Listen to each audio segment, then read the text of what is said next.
ये बहुत important topic है आगे के लिए, सभी ध्यान से, पूरे ध्यान से इस टॉपिक को देखेंगे, बिना कोई बातचीत किए, बिना अपना ध्यान भटकाए, क्योंकि ये टॉपिक इंपॉर्टेंट है अभी के लिए नहीं, एग्जाम के लिए तो है ही इंपॉर्टेंट, 12th के लिए भी बहुत इंपॉर्टेंट है।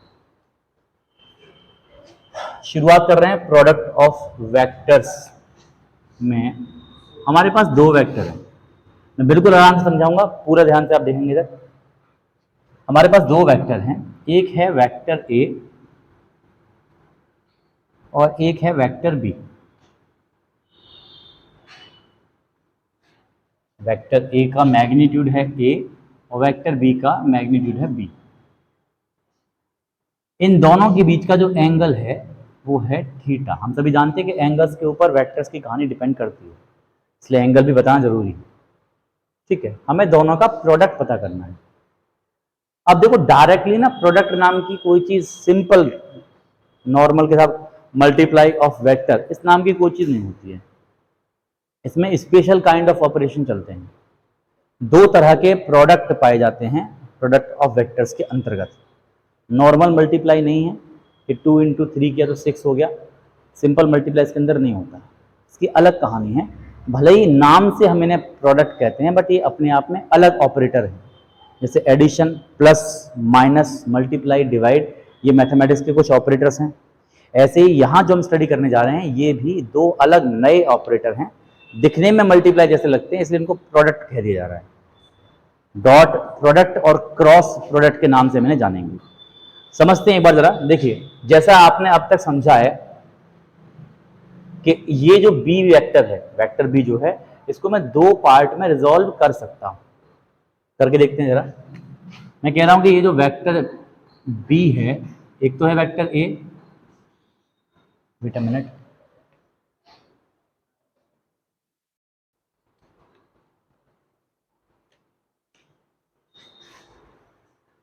एक तो है वेक्टर ए हमारे पास और एक है वेक्टर बी। यहां था आपका वेक्टर बी।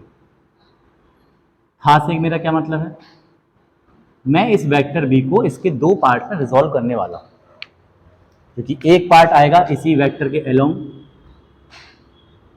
मैं थोड़ा अलग दिखा रहा हूं, हालांकि है ये इसी के ऊपर ही, बस ताकि आपको दोनों लाइन अलग अलग दिखाई दे सके, इसलिए से किया है कि बी का एक कंपोनेंट तो इधर आ जाएगा और एक कंपोनेंट आ जाएगा इधर ऊपर। यहां बीच में ये एंगल थीटा था, नीचे जो था ये एंगल था थीटा। ये दोनों लाइन अलग अलग नहीं है, सिर्फ आपको दिखाने के लिए हल्का सा डिफरेंस है दोनों, ताकि समझ में आ जाए सर बी का एक कंपोनेंट इधर है, एक कंपोनेंट इधर है ये एक दूसरे के ऊपर ही। समझ में आ रही है बात। ये लाइन भले मैंने दिखाई है डायग्राम में हल्का सा डिफरेंस पे, ताकि दिखाई दे जाए दोनों, वास्तव में तो ये एक दूसरे के ऊपर ही आ रही है। एंगल थीटा है। नाउ लिसन, आपसे कहा गया भाई साहब बी के आपने फैक्टर किया, तो बी का ये वाला कंपोनेंट जिस तरफ कॉस आ रहा है, जिस तरफ थीटा आ रहा है, आंसर मैंने पहले बोल दिया, इसे मैं कह सकता हूं बी कॉस थीटा, और ऊपर वाले कंपोनेंट को मैं बोल सकता हूं, कोई प्रॉब्लम किसी को, यानी कि ए में मल्टीप्लाई करने के लिए दो फैक्टर है हमारे पास, दो अलग अलग कंपोनेंट है। या तो हम ए में मल्टीप्लाई करेंगे बी कॉस थीटा का, या हम ए में मल्टीप्लाई करेंगे बी साइन थीटा का। दोनों को अलग अलग करते हैं। ध्यान रखें, अगर मैं ए में मल्टीप्लाई कर रहा हूं बी कॉस थीटा का, अगर मैं ए में बी कॉस थीटा का मल्टीप्लाई कर रहा हूं, एक कंडीशन तो ये बन रही है, दूसरी कंडीशन ये बन रही है कि ए में मल्टीप्लाई कर रहा हूं मैं बी साइन थीटा का। एक बात सभी ध्यान रखें, हमेशा ध्यान रखना, कभी भी दो वेक्टर्स का मल्टीप्लाई किया जा रहा है इस तरह से कि दोनों वेक्टर एक ही डायरेक्शन में हो। जैसे हमने 9th क्लास में स्टडी किया था वर्क का formula, work equal to the force into displacement. यहां पे ध्यान हो तो फोर्स और डिस्प्लेसमेंट दोनों एक ही डायरेक्शन में होते हैं। फोर्स भी इधर लगा रहे हैं, डिस्प्लेसमेंट भी इधर हो रहा है, तो वर्क निकाले तो कितना आता है। जब भी कभी सेम डायरेक्शन में मल्टीप्लाई जब किया जाता है, दो ऐसी चीजों का दो ऐसे वेक्टर्स का मल्टीप्लाई कर रहे हैं जिनकी डायरेक्शन सेम है, तो हमेशा आंसर जो मिलता था वो एक स्केलर क्वांटिटी मिलती थी। आप जानते हैं कि वर्क स्केलर क्वांटिटी होता है। यहां भी ध्यान रखें, अगर मैं ए का मल्टीप्लाई बी कॉस थीटा से कर रहा हूं, दोनों की डायरेक्शन सेम है, तो मुझे यहां पर भी जो आंसर मिलेगा वो एक स्केलर क्वांटिटी होगी। इसी आधार पर इस प्रोडक्ट का नाम दिया गया है स्केलर प्रोडक्ट। क्या है स्केलर प्रोडक्ट? हमने दो ऐसे वेक्टर्स का मल्टीप्लाई किया जिनकी डायरेक्शन सेम है, या यूं कहिए कि हमने ए के साथ बी के उस कंपोनेंट का मल्टीप्लाई किया जो ए की ही डायरेक्शन में था। तो यहां पर जो क्वांटिटी हमें मिली है वो क्वांटिटी एक स्केलर क्वांटिटी मिलती है, और ऐसी स्केलर क्वांटिटी मिलने के कारण ही हम इस प्रोडक्ट को नाम देते हैं कि ये होता है स्केलर प्रोडक्ट। इसे रिप्रेजेंट किया जाता है इस तरह से डॉट बनाकर। तो पूरा फॉर्मूला हो जाता है A dot B equal to A B cos theta. फिर से देखें, A dot B equal to A B cos theta. याद रखें इस बात को। क्या मतलब इस बात का? वेक्टर ए और वेक्टर बी का डॉट प्रोडक्ट वेक्टर ए के मैग्नीट्यूड इनटू वेक्टर बी के मैग्नीट्यूड इनटू दोनों के बीच के एंगल की कोसाइन इनके प्रोडक्ट के बराबर होता है। A dot B equal to होता है A B cos theta. A B cos theta. Nitesh ध्यान दो बोर्ड पर, ठीक है। अब इस पर बहुत सारी बातें हम लोग करने वाले हैं, इसको ध्यान से देखना। मैं जरा इसका एक इंट्रोडक्शन और दे दूं, फिर उसके बाद में बात और हम करेंगे। जैसे यहां देखा कि भाई यहां कौन सा मल्टीप्लाई हो रहा है, यहां मल्टीप्लाई हो रहा है ए का बी साइन थीटा से। ये भी ऑब्जर्व किया गया कि ऐसा मल्टीप्लाई करने पर हमें हमेशा वेक्टर क्वांटिटी मिली। कभी भी दो ऐसी क्वांटिटी का मल्टीप्लाई किया जा रहा है जिनकी डायरेक्शन एक दूसरे के परपेंडिकुलर है, तो उनका जो क्रॉस प्रोडक्ट, उनका जो प्रोडक्ट आता है वो भी एक वेक्टर क्वांटिटी आती है। और खास बात बताऊंगा उसमें क्या खास बात हुई है, इस क्योंकि वेक्टर क्वांटिटी हमको मिल रही है इसलिए इस प्रोडक्ट का नाम होता है वेक्टर प्रोडक्ट, और इसे रिप्रेजेंट किया जाता है ए क्रॉस बी से। यानी कि ए क्रॉस बी का फॉर्मूला हो जाएगा ए बी साइन थीटा। इतना ज्यादा देख लें एक बार, क्या आपको इतना समझ में आ रहा है? मैंने आपसे कहा, स्टार्टिंग से एक बार समराइज करते हैं, ध्यान से देखेंगे। मैंने आपसे कहा कि हमारे पास दो वेक्टर हैं, एक है वेक्टर ए, एक है वेक्टर बी। एक है वेक्टर ए, एक है वेक्टर बी। मैंने वेक्टर बी के दो अलग अलग डायरेक्शन में कंपोनेंट किए। एक की डायरेक्शन में किया तो आ गया बी कॉस थीटा, एक इसके परपेंडिकुलर किया तो आ गया बी साइन थीटा। फिर एक एक करके दोनों का ए से मल्टीप्लाई किया। अगर ये पाया कि ए का मल्टीप्लाई अगर मैं बी कॉस थीटा से करता हूं तो मुझे मिलती है स्केलर क्वांटिटी, यानी कि इस प्रोडक्ट को कहा जाएगा स्केलर प्रोडक्ट। स्केलर प्रोडक्ट का फॉर्मूला बन जाएगा ए डॉट बी, इसको डॉट से रिप्रेजेंट करते हैं, A dot B equal to A into B cos theta, यानी कि A B cos theta. Is that clear? अच्छा, ध्यान से सुना है, क्योंकि इसमें डॉट लगा रहे हैं आप, स्केलर प्रोडक्ट में डॉट लगा रहे हैं, इसलिए इसका नाम डॉट प्रोडक्ट भी होता है। इसे डॉट प्रोडक्ट के नाम से भी जाना जाता है। स्केलर प्रोडक्ट का दूसरा नाम होता है डॉट प्रोडक्ट। यहां देखें, ये यहां पे क्या बात हुई, यहां हमने ए का मल्टीप्लाई किया बी साइन थीटा के साथ, परपेंडिकुलर हैं दोनों। अच्छा, अब परपेंडिकुलर हैं तो क्या हुआ साहब, इनका जो प्रोडक्ट निकल के आया वो आ गया ए इंटू बी साइन थीटा। हमने एक्सपेरिमेंटली ये देखा था, इस तरह के जो प्रोडक्ट आते हैं क्वांटिटी के, उनमें दोनों की डायरेक्शन होती है, मतलब वो वेक्टर क्वांटिटी होती है, तो इसीलिए इस प्रोडक्ट का नाम रखा गया वेक्टर प्रोडक्ट। ठीक है, ए क्रॉस बी का नाम हो जाएगा A B sine theta. A B sine theta हो गया ए क्रॉस बी का फॉर्मूला, नॉट नाम इसका, A B sine theta A cross B का फॉर्मूला आ जाएगा। अच्छा, यहाँ पे बीच में क्रॉस लगाया जा रहा है, जैसे इसको डॉट प्रोडक्ट कह रहे थे, इसको क्या कह देंगे, इसे बोल देंगे हम लोग क्रॉस प्रोडक्ट।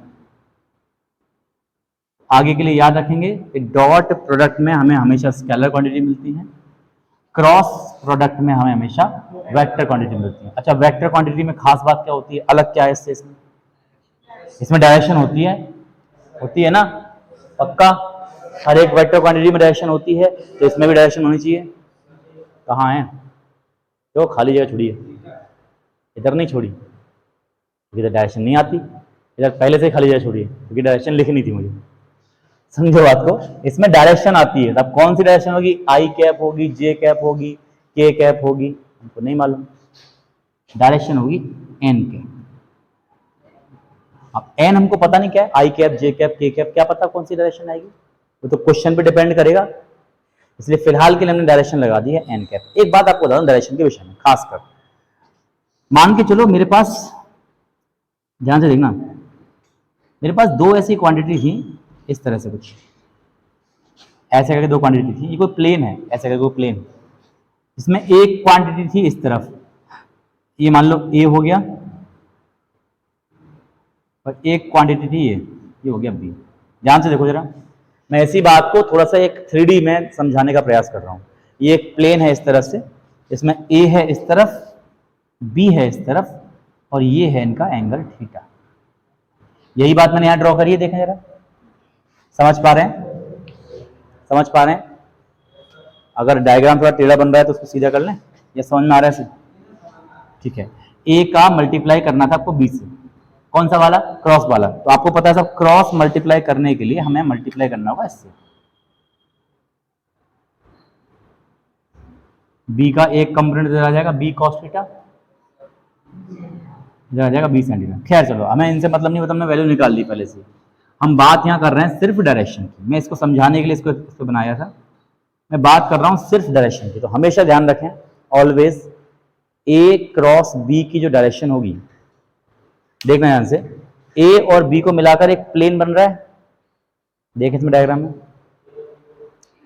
ए इस डायरेक्शन में, बी इस डायरेक्शन में, दोनों एक प्लेन में ही तो हैं। ए क्रॉस बी की जो डायरेक्शन होगी, मेरे वर्ड्स को ध्यान सुनना जरा, पकड़ना अच्छे से, ए क्रॉस बी की जो डायरेक्शन होगी वो हमेशा ए और बी से मिलकर बनने वाले प्लेन के परपेंडिकुलर होगी।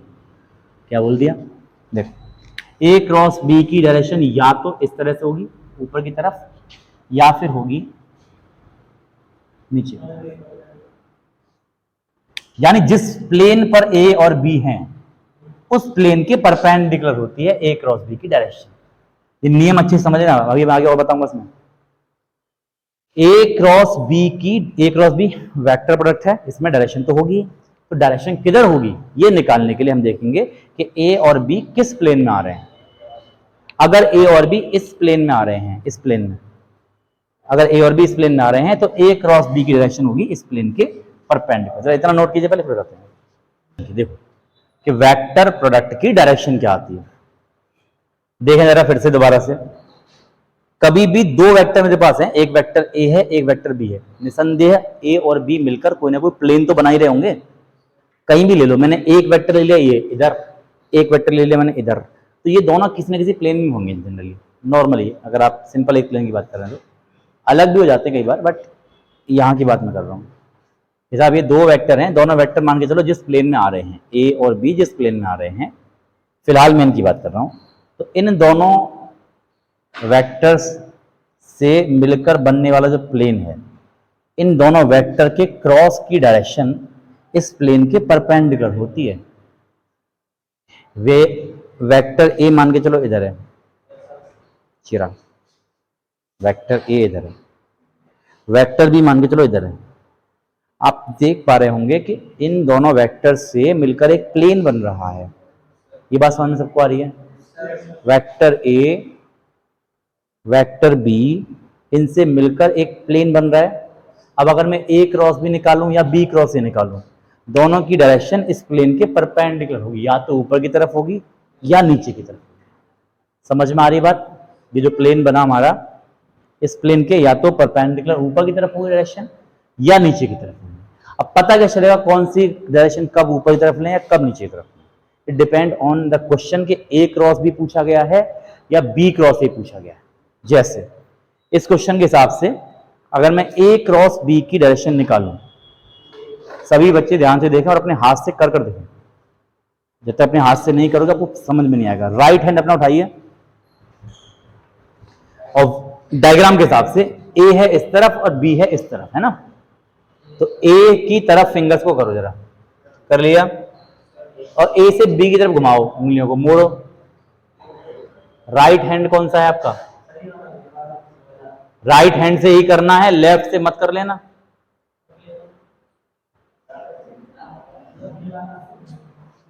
उंगलियों को मोड़ पा रहे हो क्या? नहीं मोड़ रही? कोई बात नहीं, हाथ को पलट लो। अब मुड़ जाएंगी? अब तो मुड़ रही हैं आराम से। ए से बी की तरफ मुड़ पा रही है ना, तो ए क्रॉस बी की डायरेक्शन आ गई नीचे की तरफ। समझ में आई बात?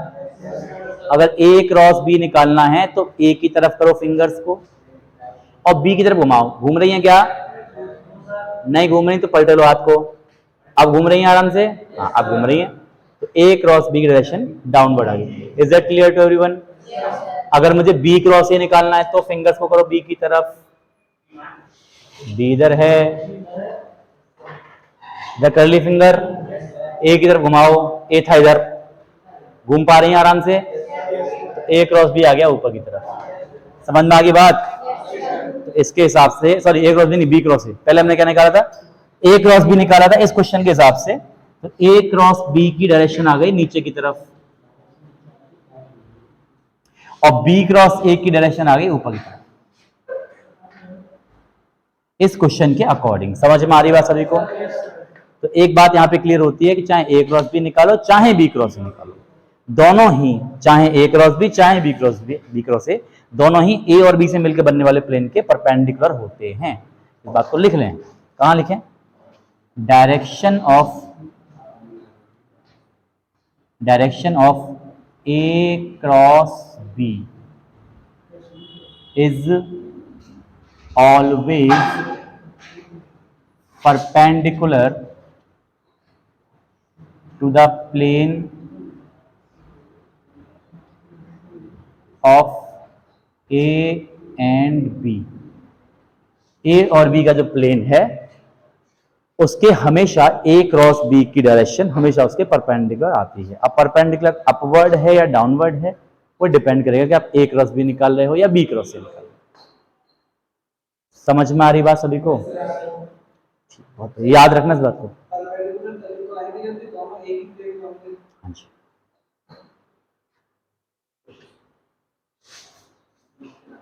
दोनों एक ही प्लेन में होंगे तभी होंगे परपेंडिकुलर।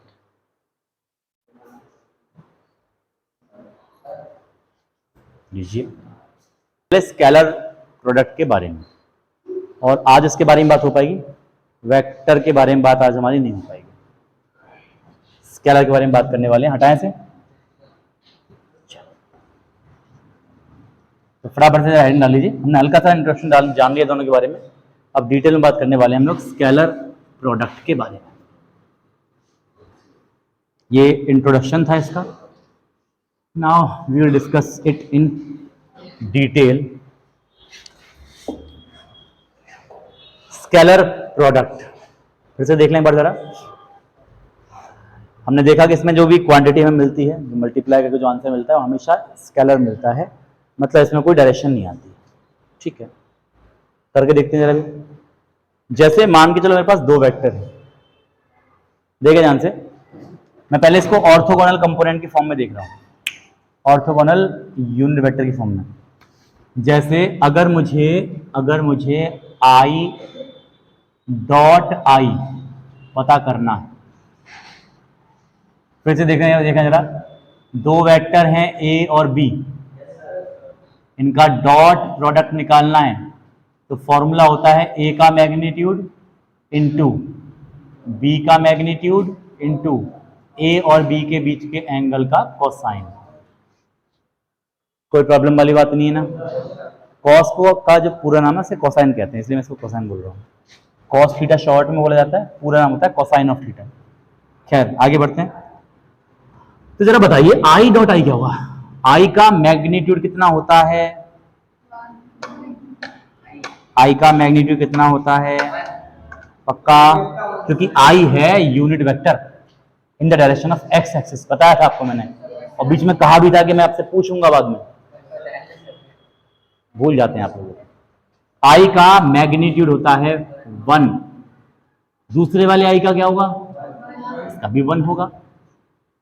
एक और एक हो गए 11, एक और एक होते हैं, इनटू में आएगा कॉस। जरा सोच के देखो, आई इस डायरेक्शन में है, दूसरा वाला आई भी, एंगल कितने का आएगा? इसमें और इसमें कितना एंगल है? 0 का अंतर है। तो हम कहेंगे साहब angle between these two vector is 0 degree. कोई प्रॉब्लम? पक्का? कसम खा के कह रहे हो, कोई दिक्कत नहीं है? बता दो, आप सबको विद्या रानी कसम है। हाँ, बाद में अगर किसी ने कसम तोड़ी तो बहुत मारूंगा। आई डॉट आई 1 × cos 0 होगा, कोई दिक्कत नहीं है ना किसी को? ठीक है, cos 0 की वैल्यू भी 1 होती है, तो 1 × 1 इक्वल टू हो गया 3। सही है? अच्छा सॉरी, आई एम सॉरी, कितना आएगा? 3 अच्छा लग रहा था, चलो 1 लिख लो। यानी कि आई डॉट आई क्या होता है? 1 होता है। समझ में आ गई बात? आई का कभी भी आई से मल्टीप्लाई करेंगे तो आंसर हमेशा 1 आएगा। पक्की बात है? क्या मैं डायरेक्टली लिख दूं इस बात को कि जे का जे से मल्टीप्लाई करेंगे तो 1 आएगा, के का के से मल्टीप्लाई करेंगे तो डॉट की बात चल रही है, अभी क्रॉस पर नहीं पहुंचे हम लोग। क्रॉस में कहानी अलग होती है, ऐसे नहीं कहीं भी क्रॉस दिख जाए वहीं पे भी आंसर 1 लगा दो। डॉट की बात चल रही है। I dot I, J dot J, के डॉट के, तीनों की वैल्यू 1 होती है। चलो अब जरा इसके अड़ोसी पड़ोसी से मुलाकात कर लें। आई डॉट जे कितना होगा? आई का मैग्नीट्यूड 1, जे का मैग्नीट्यूड 1। अब आई है इधर, जे है इधर, एंगल कितने का आ रहा है? इंकलाब cos 90, और cos 90 होता है 0। 0 मतलब सत्यानाश। आई डॉट जे होता है, ये अपने आप में खुश है, बोले ना मेरे को किसी से मतलब नहीं है, मेरे को मेरे से मिलाओगे तो मैं मानूंगा, किसी और से मिलाओगे ना। I don't like anyone, बड़ा अजीब इसके अंदर। I like myself only, I like I, J like J, K like के, अदर किसी को लाइक नहीं करता। किसी और से निकालोगे अगर इसका डॉट प्रोडक्ट तो आंसर हमेशा 0 आएगा। यानी I dot J, J dot I, के डॉट आई, किसी और से अगर आप मल्टीप्लाई करोगे अगर किसी डॉट प्रोडक्ट का तो आंसर हमेशा 0 आएगा। समझ में आ गई बात? बहुत बढ़िया। अब जरा एक मल्टीप्लाई करके देखते हैं। 2i 2j 3k का मल्टीप्लाई कीजिए जरा। तो एक तो वेक्टर ए है, ये रहा, मान लो वेक्टर बी है, या ए मान लो, कुछ मान लो बी, और वेक्टर ए था 2j, बस इतना ही, 2j।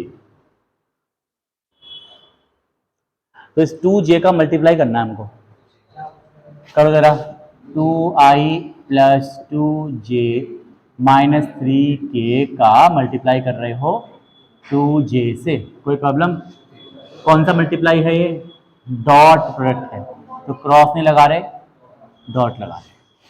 करो जरा, 2j का मल्टीप्लाई 2i से करेंगे तो 2 × 2 हो गया 4, j डॉट i, सही है? 2j का करो 2j से, 2 ×